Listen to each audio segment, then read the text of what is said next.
Hi welcome back to my channel. നമ്മൾ സാധാരണ mobile ഉപയോഗിക്കുന്ന സമയത്ത് നമുക്ക് ഏറ്റവും കൂടുതൽ പ്രോബ്ലം ഉണ്ടാക്കുന്നതാണ് നമ്മുടെ നെറ്റ് പെട്ടെന്ന് തീർന്നു പോവുക. അതുപോലെ തന്നെ നമുക്ക് നെറ്റ് വളരെ സ്ലോ ആയിട്ട് കറങ്ങി കളിക്കുക. അങ്ങനത്തെ പ്രശ്നങ്ങളൊക്കെ നമ്മൾ എല്ലാവരും ഫേസ് ചെയ്യുന്നതാണ്. ഞാൻ ഇവിടെ എന്റെ ഫോണിൽ തന്നെ ചെയ്തു വെച്ചിട്ട് പരീക്ഷിച്ച ഒരു കാര്യമാണ് പറഞ്ഞത്. 3 കാര്യങ്ങൾ ഞാൻ പറഞ്ഞുതരാം. 3 ടെക്നിക്ക് നിങ്ങളൊന്ന് ചെയ്തു നോക്കുക. നല്ല പെർഫോമൻസ് നമുക്ക് കിട്ടും. അതുപോലെ തന്നെ ഡാറ്റ വളരെയധികം നമുക്ക് ലാഭിക്കാനും പറ്റും. ആ ട്രിക്ക് പറഞ്ഞിരുന്നതിന് മുൻപ് എന്റെ ചാനൽ സബ്സ്ക്രൈബ് ചെയ്ത് കാണുന്നവരാണെങ്കിൽ സബ്സ്ക്രൈബ് ബട്ടൺ തൊട്ട് ലൈക്ക് ബട്ടൺ എല്ലാ ഫ്രണ്ട്സിലേക്കും ഈ ഇൻഫർമേഷൻ ഇപ്പോൾ തന്നെ ഷെയർ ചെയ്ത് കൊടുക്കാനും മറന്നു പോകരുത്. മൊബൈലുള്ള നമ്മുടെ നെറ്റിന്റെ പ്രോബ്ലം നമുക്ക് പെട്ടെന്ന് തന്നെ പരിഹരിക്കാനുള്ള ഒരു അടിപൊളി മാർഗ്ഗം ഞാൻ പറഞ്ഞുതരാം. നമ്മൾ എപ്പോഴും ഈ നെറ്റിന്റെ കാര്യത്തിലാണ് നമ്മൾ എപ്പോഴും ടെൻഷൻ അടിക്കുന്നത് അല്ലേ? ഇനി അതിന്റെ ആവശ്യമില്ല. ഞാൻ 3 ട്രിക്കുകൾ ഞാൻ പറഞ്ഞുതരാം. അതിനായി നിങ്ങൾ ആദ്യം ചെയ്യേണ്ടത്, നിങ്ങളുടെ ഫോണിന്റെ സെറ്റിംഗ്സ് ഉണ്ടല്ലോ, ഈ കാണുന്ന ഗിയർ ഐക്കൺ, അതൊന്ന് ക്ലിക്ക് ചെയ്യാം. അവിടെ നിന്ന് ക്ലിക്ക് ചെയ്ത് കഴിഞ്ഞാൽ നമുക്ക് താഴേക്ക് വന്നു കഴിഞ്ഞാൽ, ഏറ്റവും താഴേക്ക് വന്നു കഴിഞ്ഞാൽ നമുക്ക് ഗൂഗിൾ എന്ന് പറയുന്ന ഒരു ഓപ്ഷൻ കാണാൻ സാധിക്കുന്നുണ്ട് അല്ലെ? ഏറ്റവും താഴെ ഗൂഗിൾ എന്ന് പറയുന്ന ഒരു ഓപ്ഷൻ കാണാം.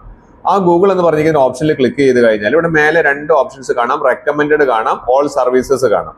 കറക്റ്റ് ആയിട്ട് മനസ്സിലാക്കിയിട്ട് ചെയ്യുക. ഓൾ സർവീസസിൽ ക്ലിക്ക് ചെയ്യുക.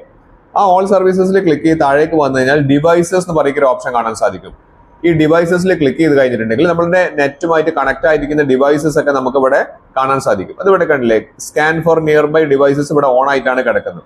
അപ്പം അതെന്താണെന്ന് വെച്ചാൽ നിങ്ങളുടെ തൊട്ടടുത്തുള്ള ഡിവൈസുകളൊക്കെ ഏതെങ്കിലും ഉണ്ടോ എന്നുള്ളത് ഇങ്ങനെ നെറ്റ് ഇങ്ങനെ എപ്പോഴും സ്കാൻ ചെയ്തുകൊണ്ടിരിക്കുന്ന സമയത്ത് നമ്മുടെ ഫോൺ എപ്പോഴും എന്താവും, ഹാങ് ആവാനുള്ള സാധ്യതയാണ്. കാരണം നെറ്റ് ഇങ്ങനെ തീർന്നു പോവുക ചെയ്യുന്നത്. അപ്പൊ അതുകൊണ്ട് അതെന്ത് ചെയ്യുക, ഒന്ന് ഓഫ് ചെയ്ത് വെക്കുക. അതാണ് ഒന്നാമത്തെ കാര്യം.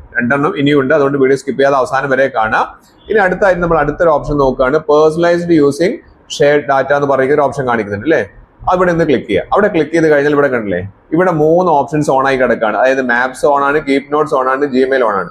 ഇത് 3 ഓഫ് ചെയ്തിട്ട് 2 കാര്യങ്ങളുണ്ട്. ഇത് നെറ്റ് പെട്ടെന്ന് തീർന്നു പോവുകയും ചെയ്യും, അതുപോലെ തന്നെ നമ്മുടെ ഡാറ്റകൾ മുഴുവൻ മറ്റുള്ളവരിൽ എത്തുകയും ചെയ്യും. അതുകൊണ്ട് അത് രണ്ടും ഒഴിവാക്കാൻ വേണ്ടി നമുക്ക് ഒന്ന് ഓഫ് ചെയ്ത് വെക്കാം. ഇനി അടുത്തതായി നമ്മൾ ചെയ്യേണ്ടത്, നമ്മൾ സെറ്റിംഗ്സിൽ ഒന്ന് സെർച്ച് ഓപ്ഷനിൽ ജസ്റ്റ് ഒന്ന് പ്രിന്റ് എന്നൊന്ന് ടൈപ്പ് ചെയ്യുക. നമ്മൾ പ്രിന്ററിന്റെ സെറ്റിംഗ്സിലേക്ക് കണക്ട് ചെയ്യുന്ന ഒരു ഓപ്ഷനാണ് ആ പ്രിന്റ്. അത് ഓൺ ആണോ എന്ന് നോക്കുക. ഇവിടെ നമുക്ക് ഫോണിൽ കണ്ടില്ലേ, ആ പ്രിന്റ് ഓൺ ആയി കിടക്കുകയാണ്. അത് നമുക്ക് എപ്പോഴെങ്കിലും പ്രിന്റർ, വൈഫൈ പ്രിന്ററോ കാര്യങ്ങളൊക്കെ അടുത്തുണ്ടെങ്കിൽ മാത്രം അത് ഓൺ ആക്കിയാൽ മതി.